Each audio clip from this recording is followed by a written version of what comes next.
Good afternoon, everyone. Thank you so much for joining us for today's webinar, The Free Range Workplace, 20 Factors That Make a Difference in the Workplace. My name is Brandon Martin. I am the Inbound Marketing and Content Manager here at AgilQuest. We are all very excited to have with us today two leading experts, both from Gensler. This is Dean Strombom and Sven Govaars.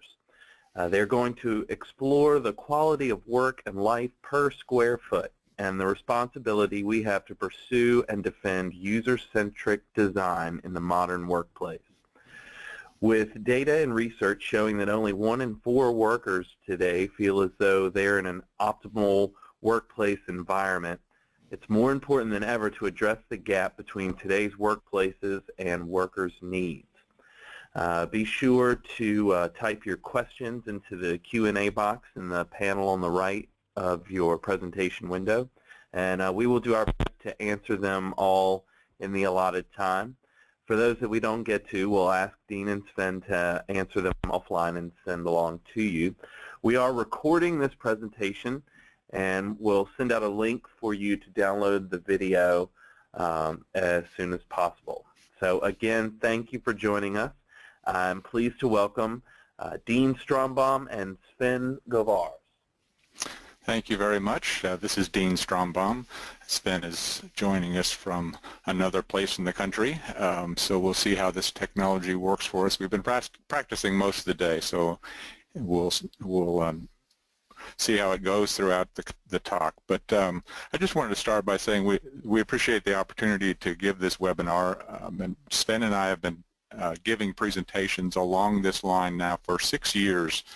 We started in 2011 with a presentation called Space Optimization for the Way We Work, where we began to analyze the way people were working at the time and what we believe to be the future of work. We followed that up in 2012 with a presentation called You're Not Listening, I Need an Office, and it was sort of a reaction to the things that we were hearing from our own clients who were really pretty fed up with the open environment and all the distractions and disruptions that they were facing and their inability to focus on their work. We gave that presentation, and shortly thereafter there was sort of a media blitz around the country. I'm certainly sure not because of our talk, but it was certainly relevant at the time. 2013, we talked about fracking the workplace and essentially separating the notion of work from the notion of place, and really beginning to study the importance of the places in between those work areas throughout the workplace. 2014, we then talked about happiness by design, which is all about engagement of employees in the workplace. And then last year, we talked at the AgilQuest meeting in Washington, D.C. on disruptive workplace, not to be confused with disruptions or distractions in the workplace, but actually disrupting the whole notion of workplace. So for those of you that have seen our presentations in the past, you know that we embed 4 or 5 videos, and that's part of the technology we've been working on this morning, and hopefully that'll work. But we've done that again. And in essence, we've been talking about observing this sea change in work and place, due in large part by technology. And the world of work is shifting. We've been consulting and guiding and sometimes pushing our own clients and many in our design profession about the office of the future and changes that seem so obvious to us. Unfortunately, many people that we talk to just want what they knew yesterday and what they know today to still be true in the future. And so we ask ourselves, did we see this coming? This notion of free range, boundless, boundaryless, agile, mobile, flexible, activity-based. We believe we have seen it happening in physical, virtual, and cultural spaces. Could be traditional offices, hotels, lobbies, clubs, airports, business lounges, homes, even for some of you in your parents' home. And so we thought we'd show you this video that we think touches upon that theme.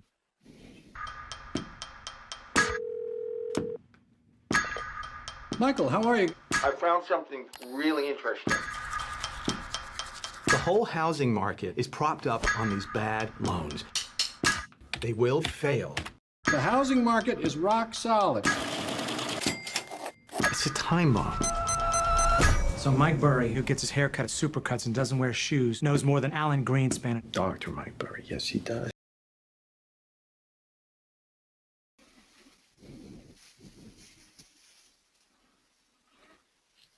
So that was obviously a clip from The Big Short, where there were a few people that saw this disaster in the financial world coming, but the majority of the people did not until it was really too late. Braveheart is another movie that we think about, especially that ending scene all about freedom. For those of you that don't remember or didn't get to see this 1995 film starring Mel Gibson as the Scottish patriot William Wallace, who struggles to unify his nation against its English oppressors.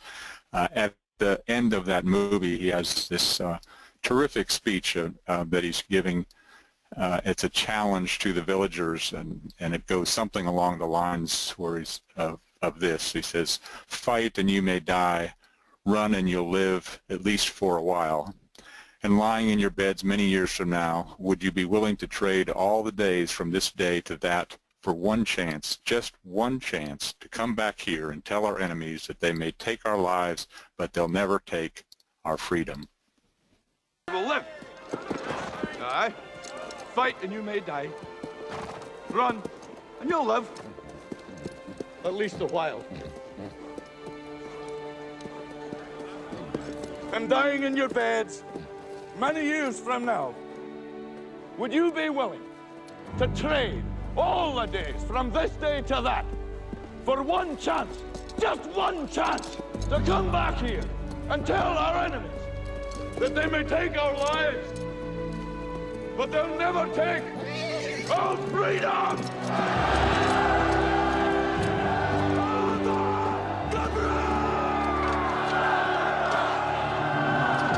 Yes, thank you. So across all generations, we've seen influences. We've known about demographics for a while, but it's also important to understand the life stages we go through. Parental nurturing and family conditions during our growing years have shaped who we are and how we see the world. The culture, along with peer trends and pivotal events such as political, economic, social, and religious events for us in each generation, have truly shaped us. Globalization is still a central theme for us, but we don't see it as just a force. It's clearly a part of our societal fabric. Knowing how to find information seems way cooler than actual wisdom. It's faster, but so much data is coming at us that to memorize it is very difficult. So it's really important to figure out how to find it, moving from a knowledge-based world to a learn-based environment. Rich data around technology. Younger groups bring different ideas about technology. 1 in 3 in the workforce are millennials. It is technology, connectivity that has enabled mobility, free range, and choices. I think it's really interesting that how quickly this technology has moved. Just a couple of pivotal dates. In 1989, the World Wide Web came into existence. In 1996, Google was invented. In 2006, iTunes sells 1 billion songs. In 2007, Apple releases the iPhone. In 2012, Facebook reaches 1 billion users. And in 2014, they called it the year of the wearable. And so it's just all happening really fast. This is an image coming from one site that updates information in what they call every internet minute, so you can see what's happening. Time is critically important to all of us, but in the world of work, attention span is even more precious. I think one term that I've heard recently that resonates with me is infobesity, basically the war for attention. You can see on this slides some of the facts that come to us by Steelcase in their Think Better release. Some ones that actually resonate for me quite a bit is the 204 million emails that are sent per second. You look at there in the center of the screen, 30 times per hour an office worker checks their email inbox. And then just below that, 221 times per day the average user in the UK checks their phone. It's no wonder that we can't keep up with all the information that's coming across to us these days. At Gensler, we've done a significant amount of research over the last several years about the workplace, and we've done global surveys to understand how work is being done today and what are the things that are keeping people from doing their best work. 2013, we did a global survey, and these are sort of the three key findings that came out of that. Number one being that everybody needs a place to focus throughout the day. No matter what kind of job function you have, there's always going to be a place when you need to, a time during the day when you need to do heads down work or take a conference call or even talk to your doctor or something. But at the same time, we see terrific benefits in collaboration, and so we do need to create these workplaces that are a balance between focus spaces and collaborative spaces. But certain and probably most important is the ability for those users to choose the appropriate space for the kind of work that they're doing at that given time. So it's a variety of spaces. You need the tools to allow you to work in a free manner, and then you need the policies of the organization to support that. We talk about mobility, and mobility is one of those things that, again, has evolved over time, and it means different things to different people. And what we say is that it takes all kinds of mobility. It's not for everyone. We're not suggesting a mobile work style is appropriate for everyone. It's not for everyone. It's not, at least not in the same degree or the same way. So we're advocates for individually tailored solutions, and not even by department.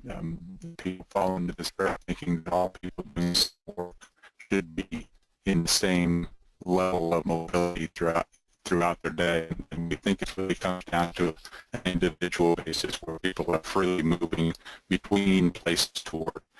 We do see that 70% of people still prefer to work from a physical office, so it's not about working from home or the collapse of the commercial office industry, but it is about changing some of these paradigms that we've lived with for a long time, questioning some of these sacred cows. For example, that every single person needs, wants, or deserves their own dedicated workplace, be that office or workstation. That doesn't really work very well, as we all know, if you're looking into growth cycles where all of a sudden you need more space. You look across the work environment and see that half of those spaces that are assigned are actually unoccupied. So at the end of the day, we see, as mentioned earlier, only 1 in 4 U.S. workers see their space as an optimal work environment. Sven and I were recently at a conference where the president of a company, Ware, was also talking. He was describing most workplaces that he saw as soul-sucking, collaboration crushing, or productivity punishing workplaces. And so we see the whole world of work changing. I think a lot of us, we read a lot and we think back to a 9 to 5, which just isn't there anymore. I mean, we wake up in the morning and we end up looking at emails or maybe taking a call and going to work, and we always have other personal activities that get in the way. If we were polling, we would ask how many of you actually work according to the dark line from 9 to 5, and we rarely get very many hands. And we say, how many of you work before work, during work, after work? And just about everybody says it's more about the white line. And so we know that the idea of work is blurred. we wonder if we can have a full life, even play sometimes. And we have to realize that 24 hours a day, and most of us end up trying to figure out which 12 to 14 are we going to work.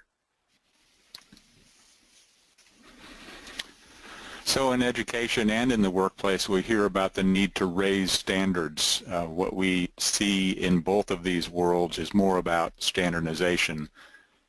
In the world of workplace, oftentimes it's one size fits all, even though we say that it doesn't. In our education world, it is about teaching to the test oftentimes, and there's only one right answer. There's a terrific movie that we pointed out in our presentation last year. It's a documentary about our education system called Most Likely to Succeed. I would encourage all of you to take advantage and see that movie given the opportunity. In that movie, they talk about 63% of European youth believe their education environment doesn't prepare them for a career in today's work environment. And I would subscribe that's probably similar in the U.S. And it's different across the country as well as to how people look at the world of work and what they think they might be prepared to do, or what's appropriate given their economic climate and its impact on the attitudes of work and place. So it may be sunny in New York City, for example, or partly cloudy in the Chicago economic environment, and certainly here in Houston, where I work, it's stormy. 2 years ago in Houston, when we were riding this oil boom, it was all about recruiting and retaining and providing the amenities that the employees of companies were asking for. The attitude was just give them what they're asking for, because we need them to stay. We're looking for more talent every day. Well, today it's a different economic climate in Houston, and it's all about cost cutting, and people are in essence lucky to have a job. So the aptitude for change of workplace and spending money for new ways of working can be different just depending on your local economy. So it really is time for us to realize that change has happened. Events that seemed in the future that we've been talking about for a few years now have really actually happened. And here is one that we think is significant. In April of this year, Pew Research announced that the millennials had surpassed the baby boomers. And we've been talking about this as something that would always happen in the future. We spend a lot of airtime around discussions for millennials. Again, as we said before, 1 in 3 are in the workforce, and they do bring different ideas, as all generations do. But we think this also brings us back to thinking about another group. Don't be misled by the numbers, because aging baby boomers still want to be heard and form a powerful coalition. In fact, probably statistics have shown that they have more engagement in politics than do millennials, and it's going to be interesting to see what's going to happen in the future. We also recognized and saw a statistic that told us that 10,000 baby boomers were going to be retiring every day over the next 19 years, and we thought, well, what does this mean to us, and is that really true? We went back to actually collaborate or corroborate the research, and we found that 76 million people were born between 1946 and 1964, and they'll retire over a 19-year period. If you take the 76 million and divide it by 19, that's 4 million people, or 11,000 people per day. So it's important for us, and it's important for the baby boomers to be relevant within the working environment, and also because we're extending work past just corporate life. We have to both understand what the millennials bring now that they're going to begin to take over in the work environment, but the baby boomers still are a powerful force in our future.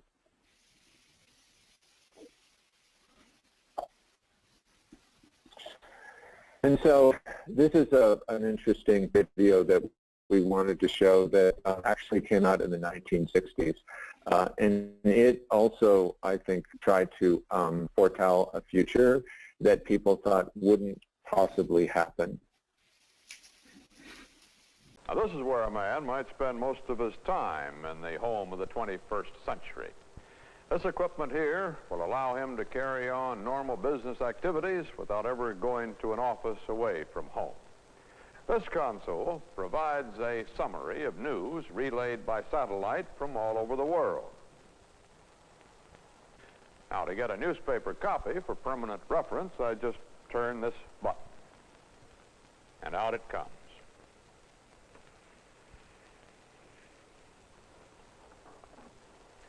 When I've finished catching up on the news, I might check the latest weather.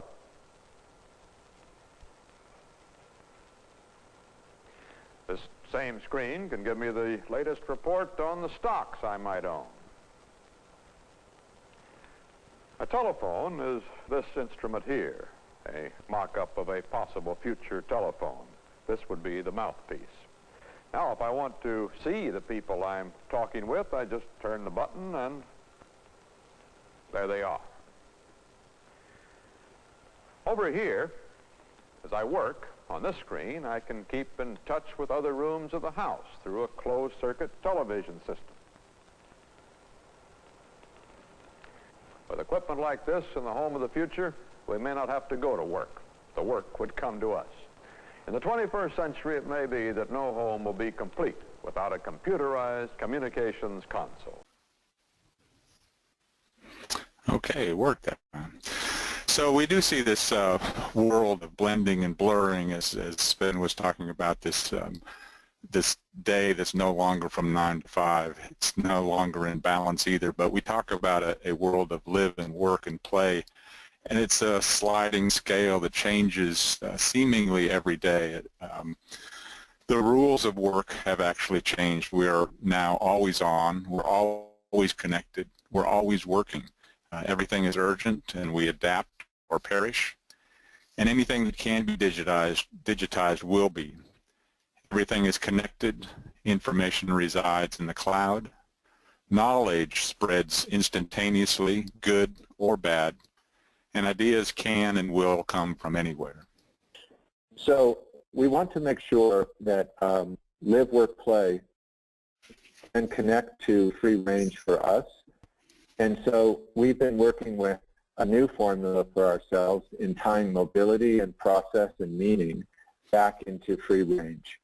And that formula is creating a more human space, connecting how we feel to what we do, because we don't always find that happening in a single location. So the notion of free range comes from a couple of different avenues for us. This year, I was fortunate enough to go to the Global Co-working Conference in Los Angeles, where they're trying to bring together these notions of how people are working differently. And what they felt was really important is that we need to move from what we are to why we are and what we do.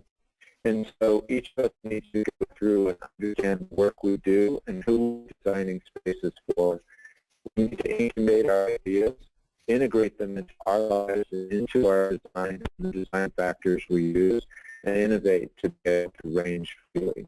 And not just think of these notions as out there that we talk to clients and customers about, but each of us also has to understand these for ourselves.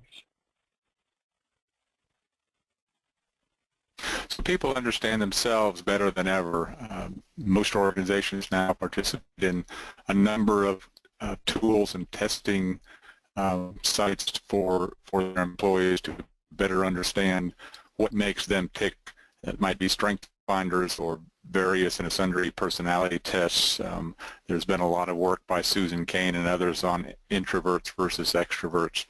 So we all know what works best for us individually to be most productive. We know the tools that best support what we need to accomplish, and we know what kind of place best suits the task we're working on. When people are asked about their dream job, most think of a profession or a vocation, sort of the nature of work. So we think the way that we work is just as important as the work itself. Many of you have probably seen this graph in some form or fashion, and in essence it talks about the value versus the cost, people versus place. The physical building or location of the workplace has a cost to it, to build it, to fit it out, to operate it over time.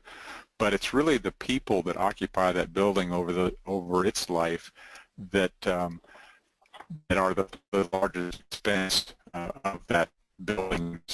So too often it seems people are most concerned about workplace costs, the space itself, CapEx, OpEx, cost of change, the risk, even building spaces out, churn and technology. Those are all things that certainly are important, but if we can just impact just a small degree the employee performance of those people that are in the building, we'll see much more value in terms of creativity, culture, functionality, morale, choice, and productivity at the end of the day.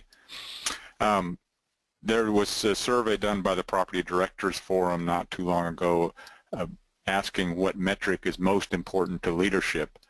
And in fact, 41% said that cost savings was most important. But we were encouraged to hear that increased engagement actually received 43% of those votes, and increased collaboration was 16%.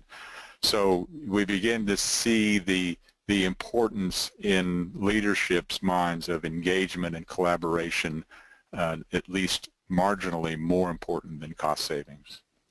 So as we think more about what we do and where, when, and how we do it, we wanted to look and understand where the beginnings of free-range mobility activity-based work really came from. And a watershed moment is certainly, as most of us understand, is co-working. For a lot of people who weren't working in a traditional office, it sort of started as a conscious choice for people not to work alone. And they wanted to form a community, no matter how free and open or even how structured. And so co-working has taken a lot of different forms. What they call the original derivation of the idea now is authentic co-working.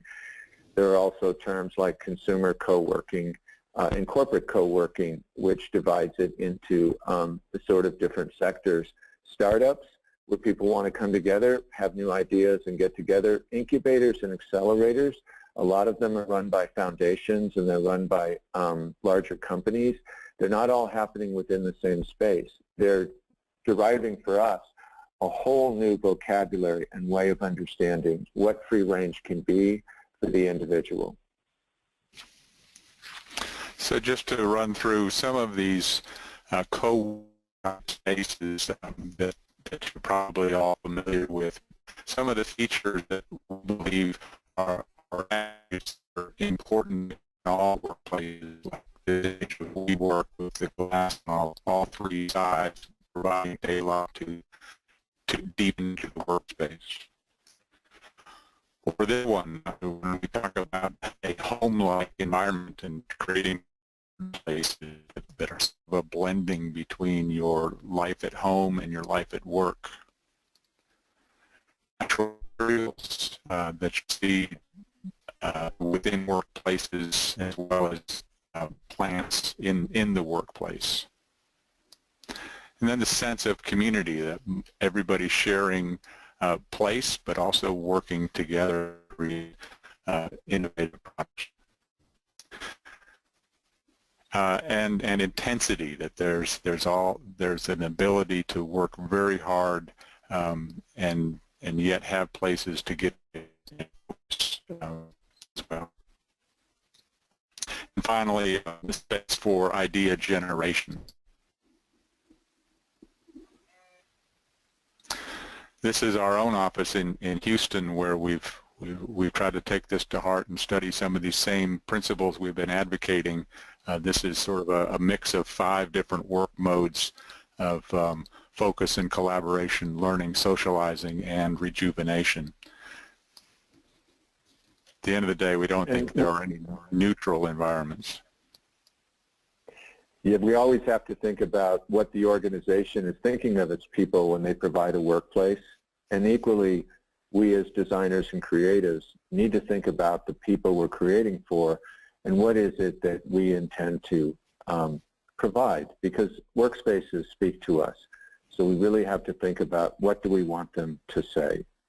And our contention is that we build them around free-range activities, around components that allow people to work and be more successful and more productive. So again, as Dean has mentioned, we look for places where people can focus heads down, collaborate, 2 or more people can get together. It isn't necessarily in a closed environment. It can be a spontaneous interaction. Socialize, get to know people at a deeper level. Where might you do that? You might do it at a work cafe or other places. Where do you learn? A lot of people, just like this webinar, is being done at a computer, but it can also be done in a large meeting room.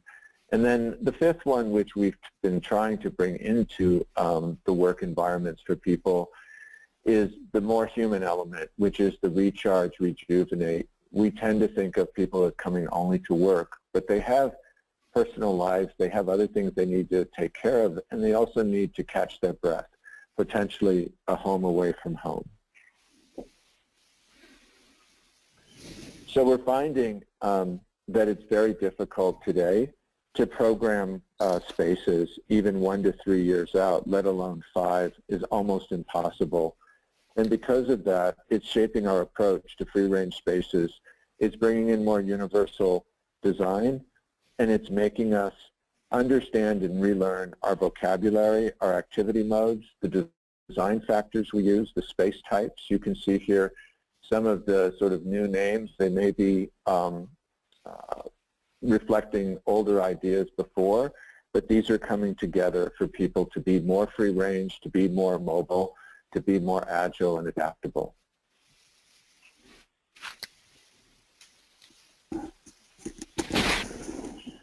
So where do we think the future is going to take us? Along with understanding the origins, now we're finding that what we saw as traditional work environments are starting to create free-range opportunities where they could be internal.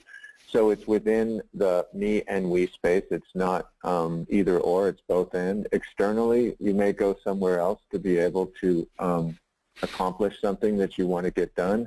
It could be an add-on, much like Verizon and Grind have come together so that you can provide a space that's right beside where you work, and partnerships and collaboration that are beginning to happen where groups are coming together in order to create these incubators and accelerator spaces.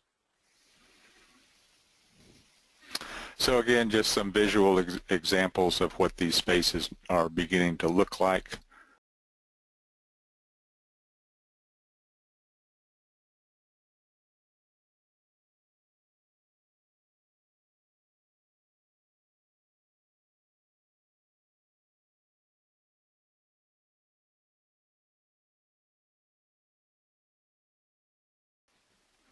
I will point out here that you know, the look and feel of these spaces can be very different. This is actually a space for CBRE, and you can see, as opposed to the previous images, this one looks much more corporate-like and fits their culture. And so they're not all brick warehouses with wood floors and plywood desks. And I think it's also important to note the multi-purpose nature of many of these spaces, where it may be a cafe throughout the day and become a yoga studio in the evening. And then I think it's important for us to understand the spaces that we inhabit and the spaces that we designed. And as we said about the vocabulary, user experience is so important, but we have to go back in and really analyze and observe the spaces that we create to see whether or not we're creating and using the new components for the new free-range opportunities.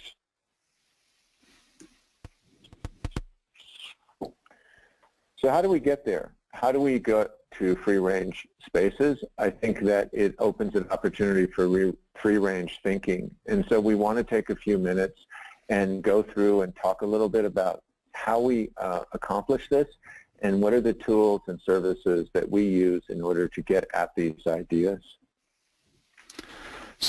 I think before we delve into some of these tools that we use to encourage this flipping of how we think about space and how we get our clients to understand it, it's important to think about getting everybody on board and how hard it is actually to get the team on the client side as well as on the design side working in the right direction.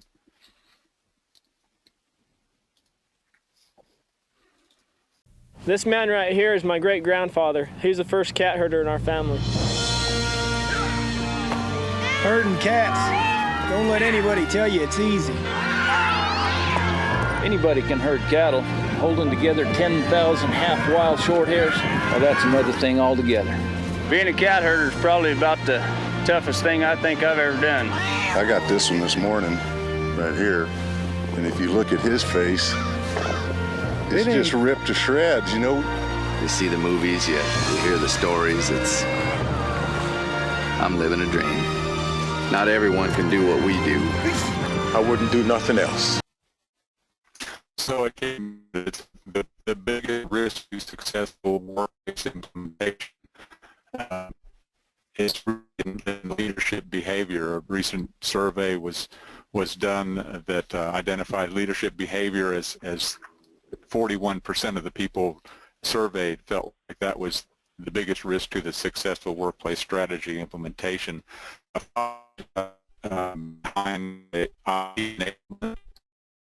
Engagement and really then overall and all of 27% of the survey respondents said were all risk to it. So talk mindfulness and its new looking things is that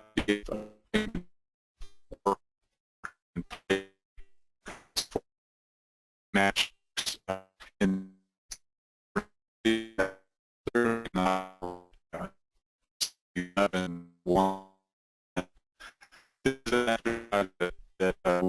where people need to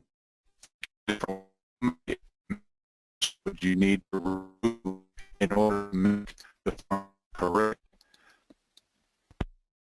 And you can see if you study that for a little while, most people will come back and say, oh, well, this is not so difficult. You just remove that one match, and all of a sudden the form reads 11 minus 1 equals 10, and it's correct. But we ask people to think a little bit further and look at these problems from a different perspective.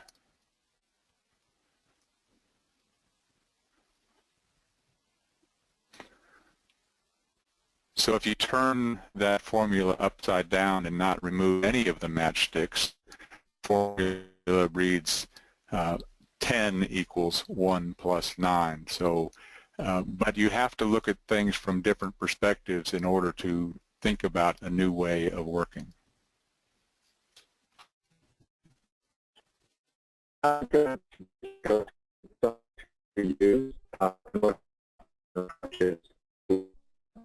Free-range thinking, free-range work, smart process, specific, measurable, accountable, time. We all do these there are experience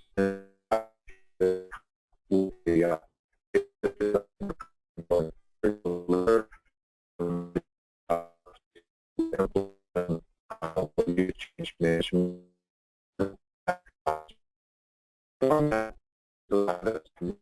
industries across sectors. We can scale from just a individual workplace, 10, 20 people, 100, scale it all the way up into multiple workplaces, into buildings, into portfolio buildings, and across industrial education, different formats. And so each one of these topics you see here will sometimes start from an overall workshop where we try to get everyone on board, on the real estate or workplace, and then we might get very specific with additional workshops in order to help them think through how they want to move into free range. We're always moving forward very pragmatically with understanding what a company does, and that is usually the program, which is the center line. And so that program of requirements, which becomes the basis of design, still requires that leadership get engaged, and by example, that they support what's happening, and that the workforce is involved too. So change management, user experience, are all equally important for us to be able to get the information and insights that are necessary. We find that we need to ask questions. It's really critical for us from a consultative standpoint. It helps our clients at arm's length think about things they might not ask themselves. So we want everyone on the same page, and we want to make sure we understand our clients' expectations. How do they want the world to see them? What are they reflecting when they create their work environments? Do they want it fixed and constrained, or do they want it free and agile? Are there any issues with employees? Can space help resolve those issues? Are costs in line? What are revenue drivers, and how can space support that? The way you think, the way you do things reflects your culture, your brand, and your identity.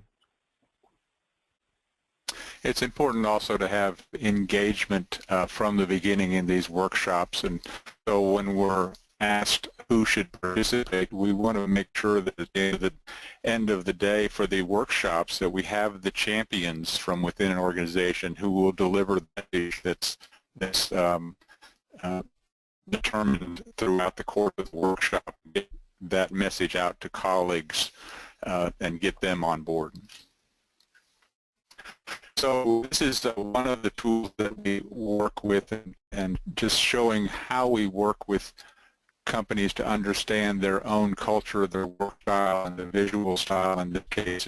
It's trying to understand where they are today, but to think about the world of the future and where they'd like to be tomorrow. So we work with them. In this case, it's a consensus building exercise where we move this dot back and forth along this continuum for each of the subject matters as to where they'd like to be in the future. As a group, they decide that in this example, for example, under culture, we see traditional to modern. This client with the dot themselves on where they'd like to be on the table.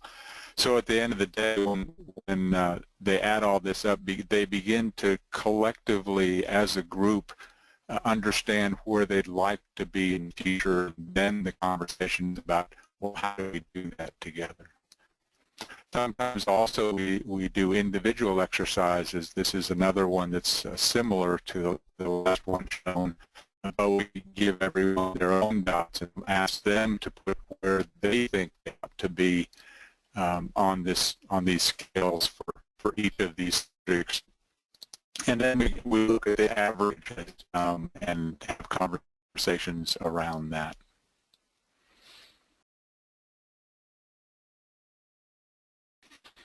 This is another one where we're looking at attributes that best describe a company. In this case, that we recently completed with the company, they decided as a group that the adjectives that or attributes that describe them would be engaged, diverse, and driven as their three biggest drivers. But it's but again, you can't just stop at a word that describes things. We need to look at images, and then we need to look at space and how you translate that idea, engaged, diverse, and driven organization. What does that mean when you begin to look at an image that relates to that? So this is another tool that we use to complement the first one, where we begin to look at 4 different ways that you might think of engagement, diversity, and driven, and then have a conversation with which of these 4 images resonate with the group to help understand where they should be going, and then what the space might look like that would describe best this image. Digging deeper, pictures can tell a story.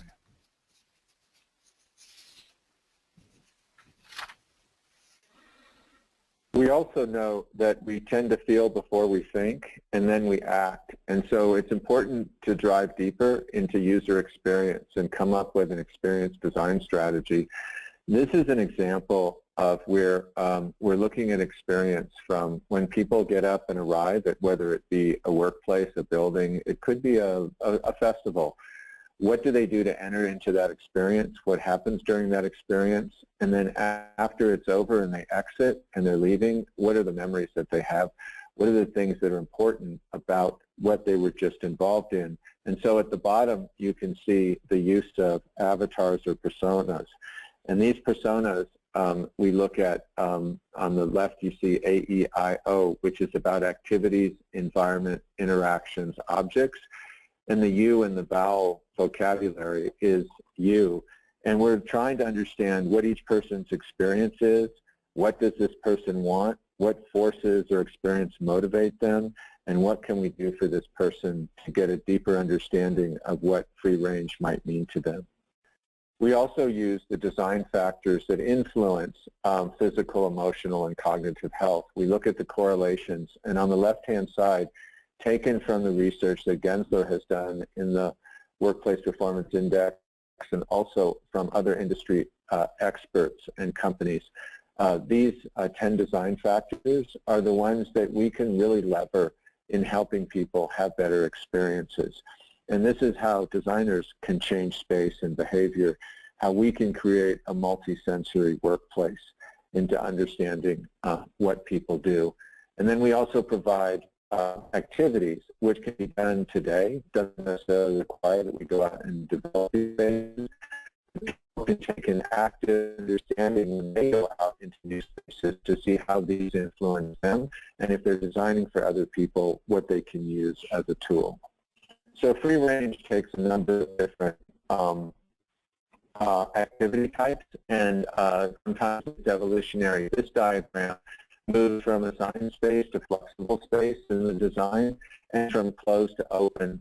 And it shows where we still need individual productive space for people to get heads down work, but where might you do group work? It could be in more of an open environment. It could be much more flexible in order to be able to interact and what we call create collisions for people to cross-pollinate.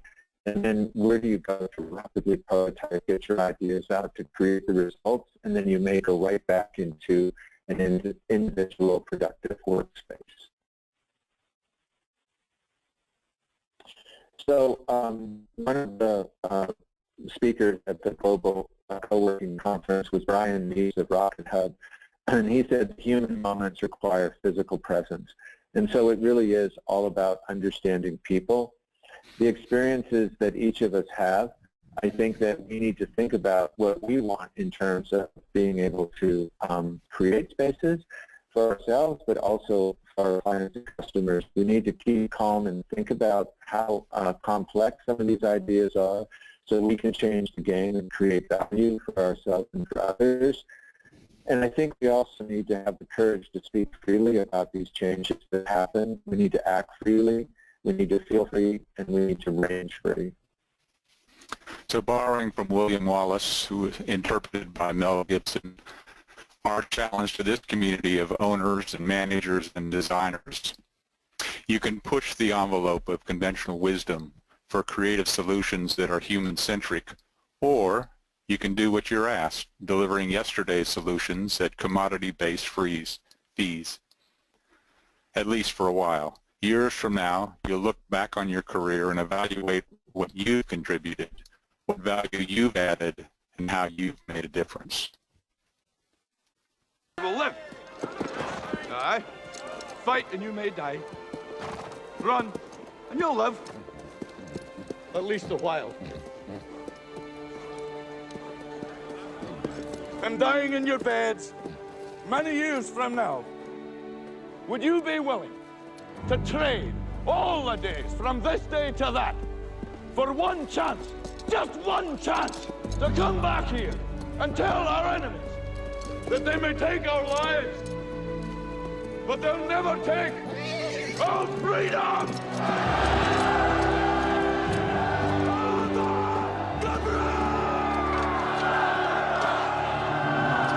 Those are the designers all in black there. Thank you much.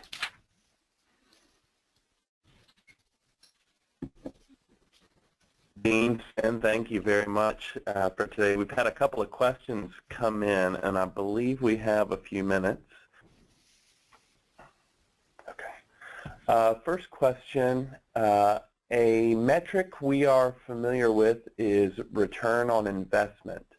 But when presenting the value to leadership on people versus place, what are ways that we can look to measure return on engagement to justify the investment? And before you answer that, I do want to let everyone and who asked this question that next month's webinar is going to be all on measuring worker productivity, which would be a great follow-on to this question. Oh, good. But again, so we don't have to answer it then. Yeah. Come back next month. Right. Well, this is Sven. I think that we are all trying to understand the return on engagement. And so what's really critically important is that we try to measure before we create these new spaces and afterwards, so we can understand the gap between the two. And oftentimes we'll ask our clients, and we'll bring in resources and real estate along with leadership to say, what's important to you in terms of engagement? How can you create that? And that has been extremely helpful for us in the observations and recognize the success of the project. We've also at Gensler working with and created a little document which is not in story called Gensler Calc. And it looks at attraction and retention, the power of work, looks at days. It allows you for those weighted average salaries for population. You can also look at what an increase would actually bring from the people side, which has long been a difficult one for us. We all are very familiar with a lot of the state metrics. And so Dean and I are working more on making sure that buildings are selected with the right design at the beginning, that the workplace evaluation is done so that you can create more engagement to support the work that's being done, and also you can measure how people actually work and create results within those spaces. Yeah, I would encourage you to download that from the iTunes store. That's Gensler Calc. It's a free app. It's worth playing around with. I think it'll be very insightful when you begin to try to find ways to evaluate engagement in terms of return on investment.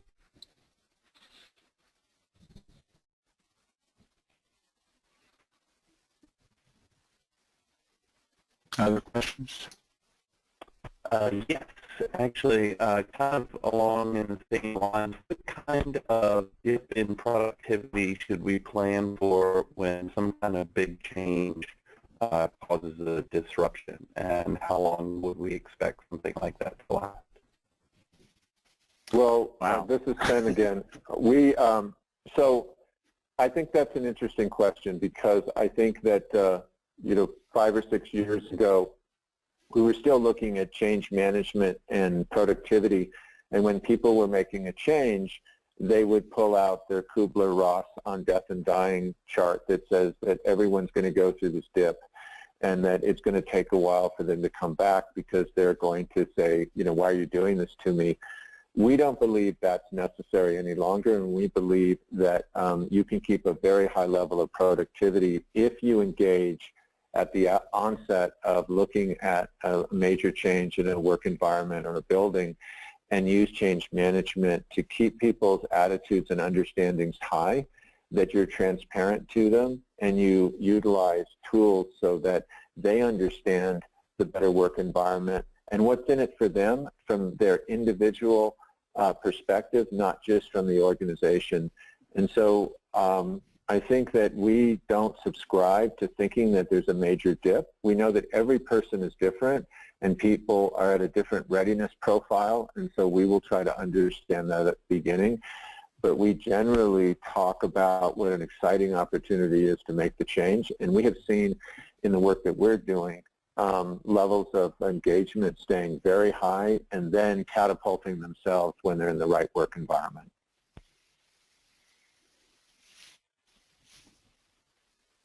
That's really interesting.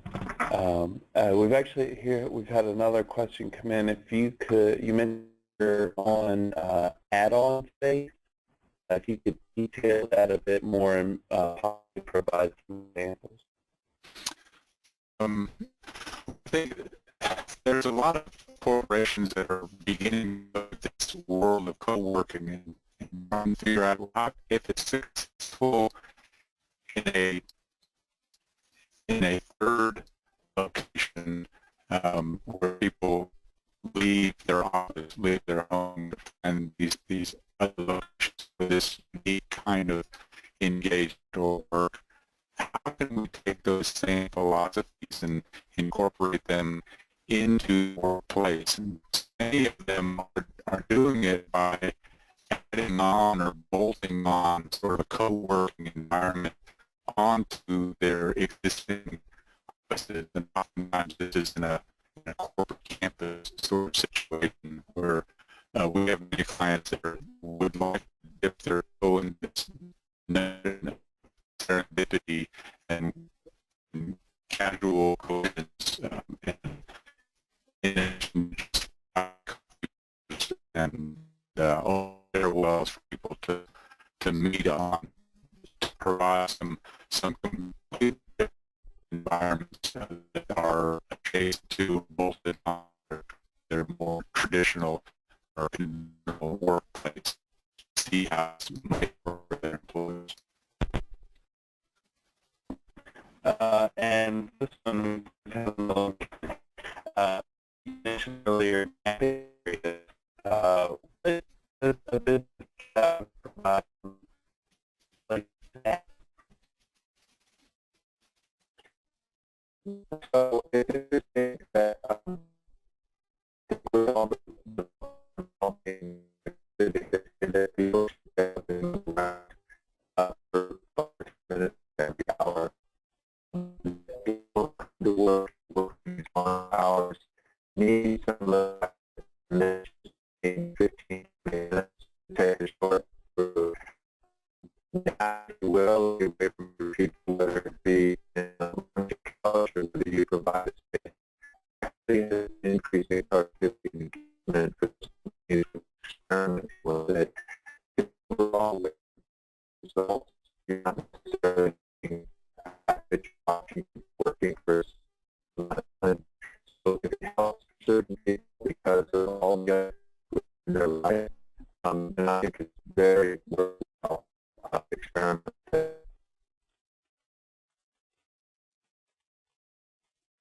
Everyone.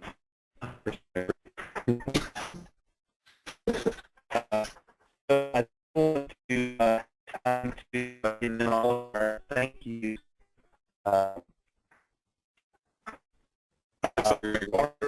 Comment this entire presentation is available to all of you at the site www.freerangeworkspace, one word, freerangeworkspace.com.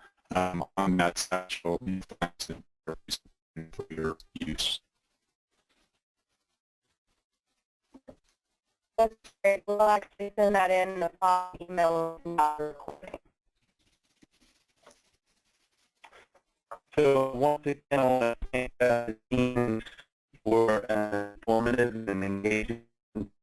Thank you to Gensler, and especially a big thank you to everyone joining. We have a couple of I just want to mention more great like this. We did want to invite you all to our annual conference, the Agile Workplace Conference. It's September 13th and 14th in Washington, D.C. Registration is currently live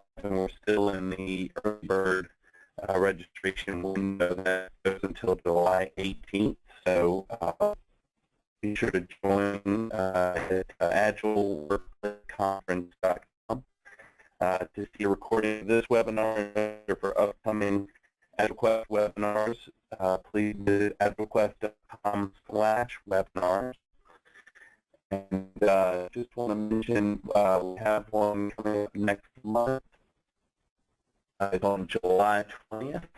We'll be talking about measuring worker productivity. So again, thank you all for joining us, and have a great day. Thank you.